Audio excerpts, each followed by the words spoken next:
Bonjour à tous et à toutes. Bienvenue à une nouvelle capsule d'Histoire de Saints. Alors aujourd'hui, on vous présente Saint-Augustin de Cantorbéry. C'est sa fête aujourd'hui. À ne pas confondre avec l'autre Saint-Augustin. Celui qu'on va parler aujourd'hui était un moine bénédictin qui est devenu l'archevêque de Cantorbéry en fait. Et il est connu sous le vocable de fondateur de l'Église anglo-saxonne. Soufflez en moi, ô Esprit Saint, que mes pensées puissent toutes être saintes. Agissez en moi, ô Esprit Saint, que mon travail aussi puisse être saint. Attirez mon cœur à toi, ô Esprit Saint, que je n'aime que ce qui est saint. Fortifiez-moi, ô Esprit Saint, pour rendre tout ce qui est saint. Gardez-moi alors, ô Esprit Saint, que je puisse toujours être saint. Ainsi soit-il.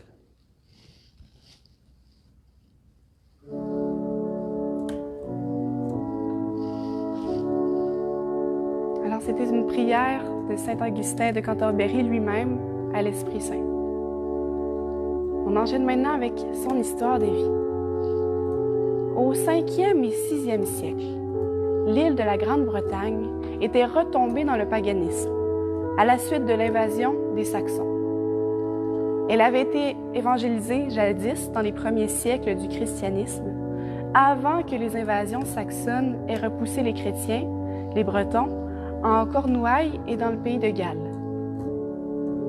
Le jeune roi du Kent, Ethelbert, chef de la Confédération des royaumes saxons, épousa une princesse catholique, Berthe, fille de Charibert Ier, roi de Paris et petit-fils de Clovis.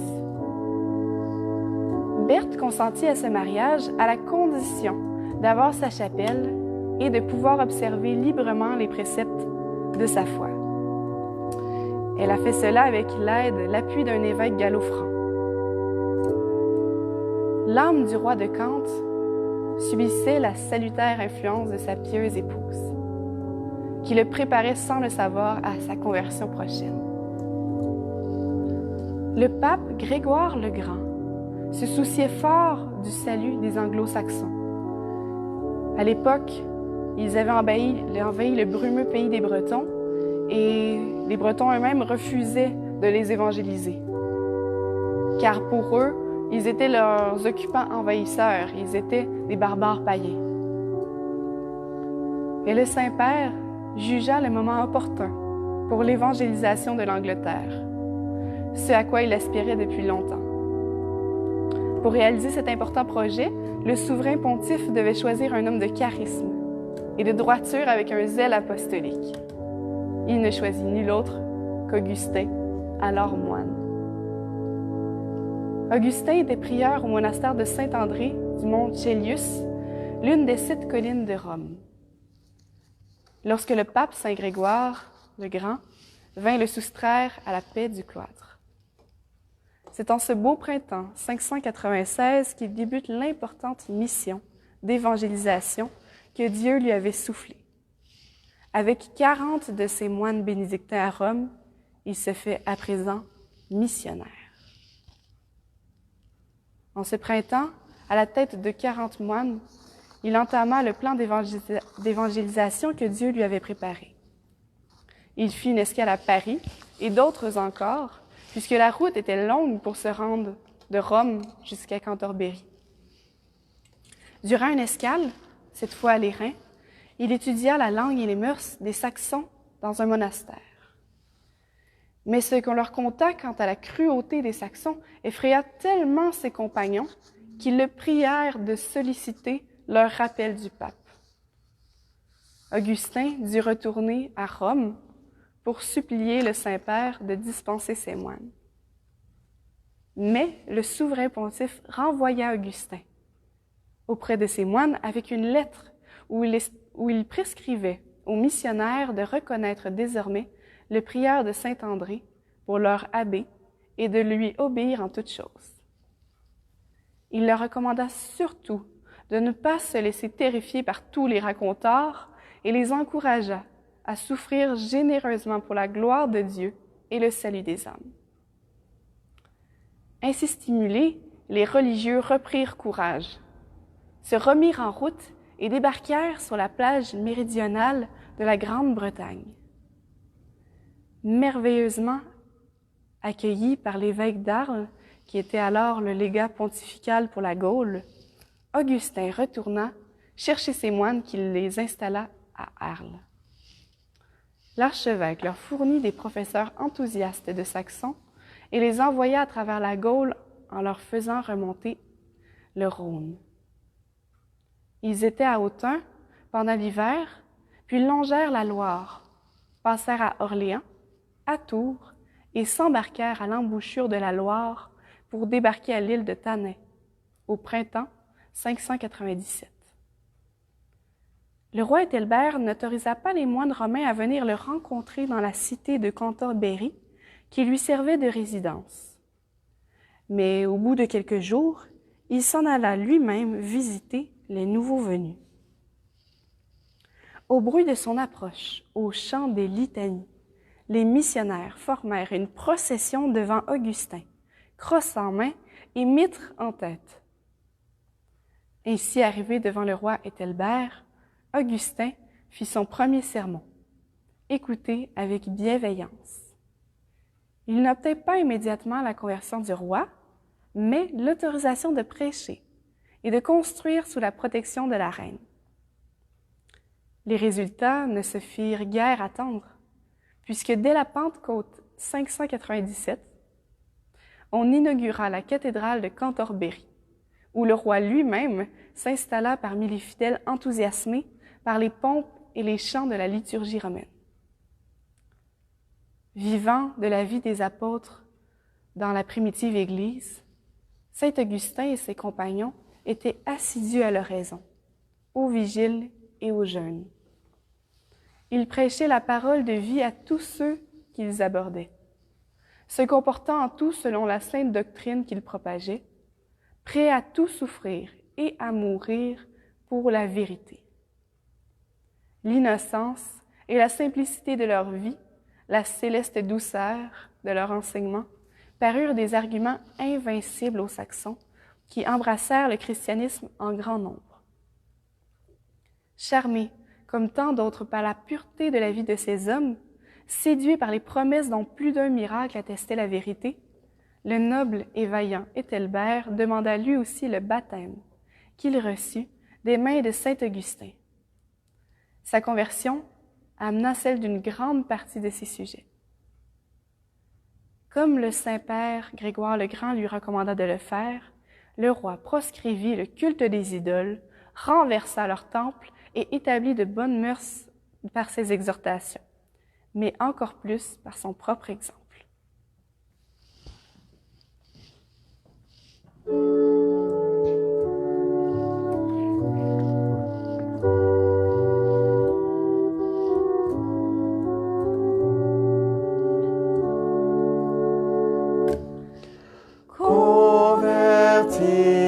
Convertissez-vous et croyez à la bonne nouvelle, car son royaume est proche.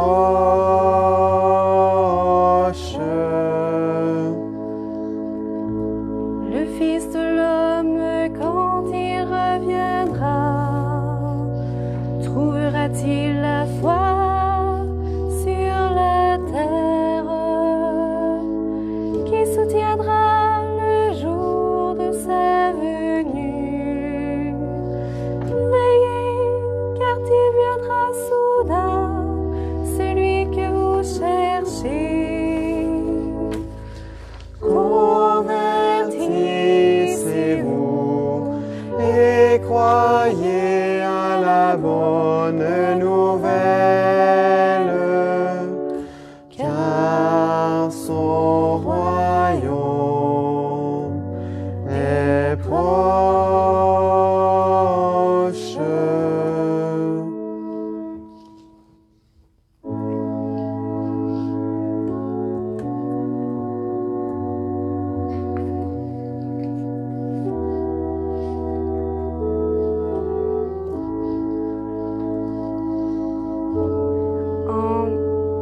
étant désormais à la tête d'une chrétienté florissante, en 1597, saint Augustin de Cantorbéry se rendit à Arles afin d'y recevoir la consécration épiscopale, selon le désir du Saint-Père. De retour parmi ses ouailles, Noël de la même année, 10 000 Saxons se présentèrent pour recevoir le baptême. De plus en plus pénétré de respect et de dévouement pour la sainte foi, le roi abandonna son propre palais de Cantorbéry au nouvel archevêque. À côté de cette royale demeure, on construisit une basilique destinée à devenir la métropole de l'Angleterre. Saint Augustin en devint le premier archevêque et le premier abbé.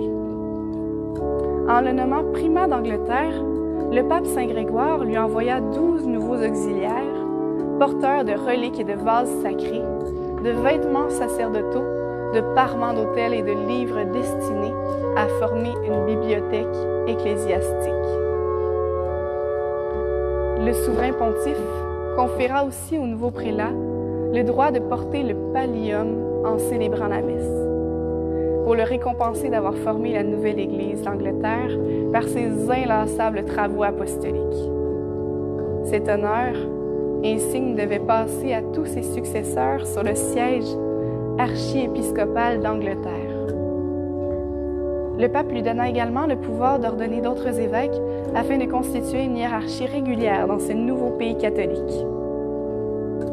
Il le constitua aussi métropolitain des 12 évêchés qui lui ordonna diriger dans l'Angleterre méridionale. Les 7 dernières années de sa vie furent employées à parcourir le pays des Saxons de l'Ouest. Même après sa consécration archiépiscopale, saint Augustin voyageait en véritable missionnaire. Toujours à pied et sans bagages, entremêlant les bienfaits et les prodiges à ses prédications. Mais, rebelles à la grâce, les Saxons de l'Ouest refusèrent d'entendre Augustin et ses compagnons. Les accablèrent d'avanies et d'outrages et allèrent jusqu'à attenter à leur vie afin de les éloigner. Au début de l'an 605, 2 mois après la mort de saint Grégoire le Grand, son ami et son père, saint Augustin, fondateur de l'Église anglo-saxonne, alla recueillir le fruit de ses multiples travaux. Avant de mourir, il nomma son successeur sur le siège de Cantorbéry. Selon la coutume de Rome, le grand missionnaire fut enterré sur le bord de la voie publique, près du grand chemin romain qui conduisait de Cantorbéry à la mer, dans l'église inachevée du célèbre monastère qui allait prendre et garder son nom.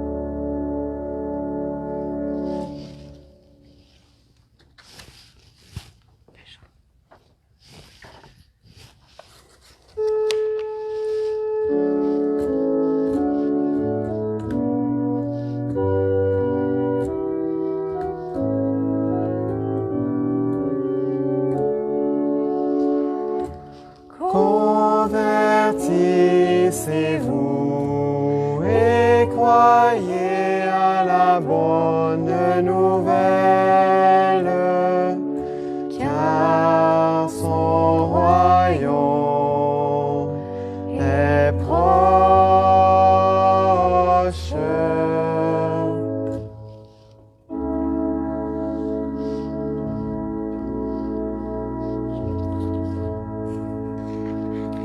Le pape Saint Grégoire a dit à saint Augustin de Cantorbéry la chose suivante dans une lettre. « Je sais que le Dieu Tout-Puissant, à cause de son amour pour ce peuple qu'il a voulu choisir, a montré de grands miracles. Il est donc nécessaire que ce don céleste te donne de la joie en même temps que de la crainte. De la crainte en même temps que de la joie. Nous devons nous rappeler la réponse du divin Maître à ses disciples, qui revenaient tout joyeux de leur prédication. Ne vous réjouissez pas de cela, mais de ce que vos noms sont inscrits dans le ciel.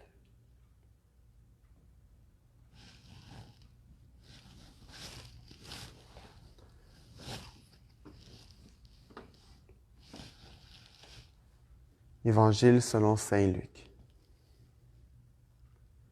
Jésus rassembla les 12. Il leur donna pouvoir et autorité sur tous les démons, et de même pour faire des guérisons. Il les envoya proclamer le règne de Dieu et guérir les malades. Il leur dit, « Ne prenez rien pour la route, ni bâton, ni sac, ni pain, ni argent. N'ayez pas chacun une tunique de rechange. Quand vous serez reçus dans une maison, restez-y. C'est de là que vous repartirez. Et si les gens ne vous accueillent pas, sortez de la ville et secouez la poussière de vos pieds. Ce sera un témoignage contre eux. » Ils partirent et ils allaient de village en village, annonçant la bonne nouvelle et faisant partout des guérisons.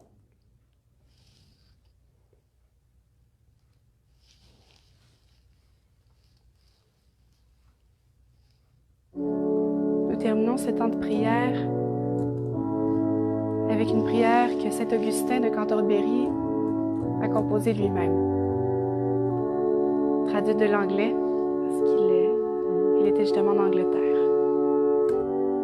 Veille, ô Seigneur,